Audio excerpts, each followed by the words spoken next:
House Democratic leader and House Speaker-designate Nancy Pelosi, DCA, gestures as the U.S. House of Representatives meets for the start of the 116th Congress inside the House chamber on Capitol Hill in Washington, U.S., January 3, 2019. Reuters, Kevin Lamarck. Washington. Up on their first day in the majority, House Democrats on Thursday night passed a plan to reopen the government without funding President Donald Trump's promised border wall. The largely party-line votes came after Trump made a surprise appearance at the White House briefing room pledging to keep up the fight for his signature campaign promise. House Speaker Nancy Pelosi said Trump and Senate Republicans should take yes for an answer and approve the border bill, which was virtually identical to a plan the Senate adopted on a voice vote last month. "We're not doing a wall. Does anyone have any doubt that we're not doing a wall?" Pelosi told reporters at a news conference Thursday night. Pelosi, who was elected Speaker earlier Thursday, also took a shot at Trump, calling his proposal a wall between reality and his constituents. Trump strode into the White House briefing room Thursday, the 13th day of the partial government shutdown, and declared that without a wall you cannot have border security. He then left without taking questions from reporters. Read more. Trump says the Treasury is taking in many billions of dollars from the tariffs on China. The only problem is that U.S. companies are paying the price. The appearance came hours after the new Congress convened, with Democrats taking majority control of the House and returning Pelosi to the speakership after 8 years of GOP control. The Democratic legislation to reopen the government without funding the wall is going nowhere in the Senate, where Republicans want Trump's endorsement before voting on a funding package. Trump is demanding billions of dollars to build his wall along the U.S. border with Mexico, which the Democrats have refused. Asked if she would give Trump $1 for a wall to reopen the government, Pelosi said, $1. Yeah, $1. The fact is, a wall is an immorality. It's not who we are as a nation. Congressional leaders from both parties met with Trump at the White House Wednesday, but failed to make progress during their first sit-down in weeks. The White House has invited the leaders back Friday for another round of talks that officials have suggested might be more successful now that Pelosi has been sworn in.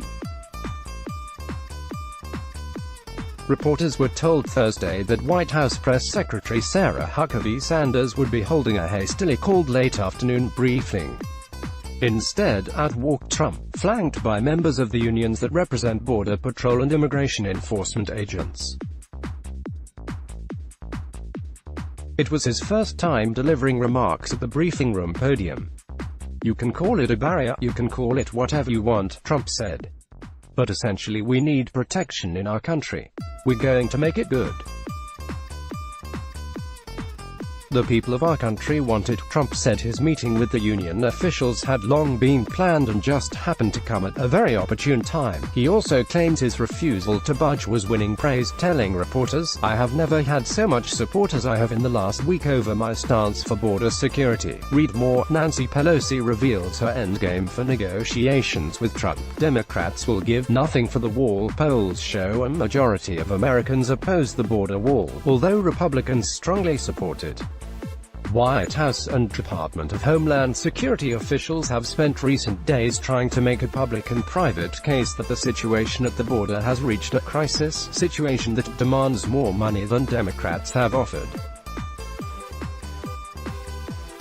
Trump tweeted an ominous video Thursday with images of what appeared to be migrants trying to rush the border and clashing with law enforcement. Beneath the words, "crisis at the border, drugs and crime," the video concludes with footage of Trump at the border along with audio from one of his rallies in which he vows to build his promised border wall, and the crowd chants, "Build the wall." The Democratic package to end the shutdown includes a bill to temporarily fund the Department of Homeland Security at current levels, with $1.3 billion for border security, far less than Trump has said he wants, through Feb.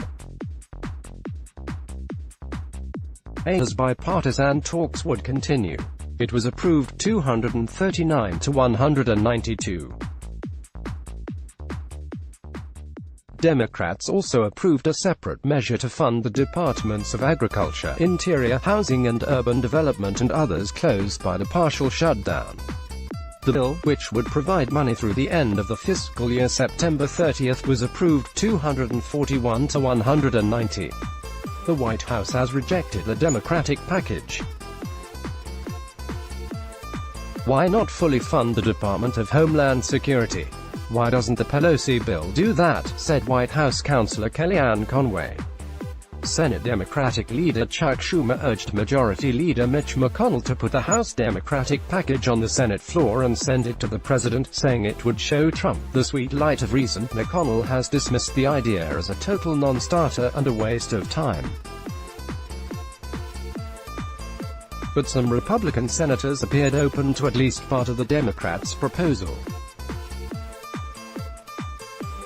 I'm not saying their whole plan is a valid plan, but I see no reason why the bills that are ready to go and on which we've achieved an agreement should be held hostage to this debate over border security, said Sen. Susan Collins, our Maine. Congress needs to take further action on border security, but that work should be done when the government is fully open, added Sen. Cory Gardner, Harkolo. Vice President Mike Pence, who was on the Hill Thursday to swear in new senators, took a hard line, telling Fox News Channel's Tucker Carlson, "Bottom line, if there's no wall, there's no deal." Trump has said the partial shutdown, which began Dec. 22, will last as long as it takes to get the funding he wants. The White House said Trump made calls Thursday to the family of Corporal Ronald Singh, the Newman, California, police officer shot to death during a Dec.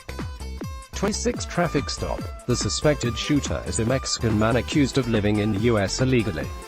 Republicans have seized on the case to call for tougher border security, Associated Press writers Lisa Mascaro, Laurie Kelman, Kevin Frecking, Alan Fram and Mary Claire Jelinek contributed to this report.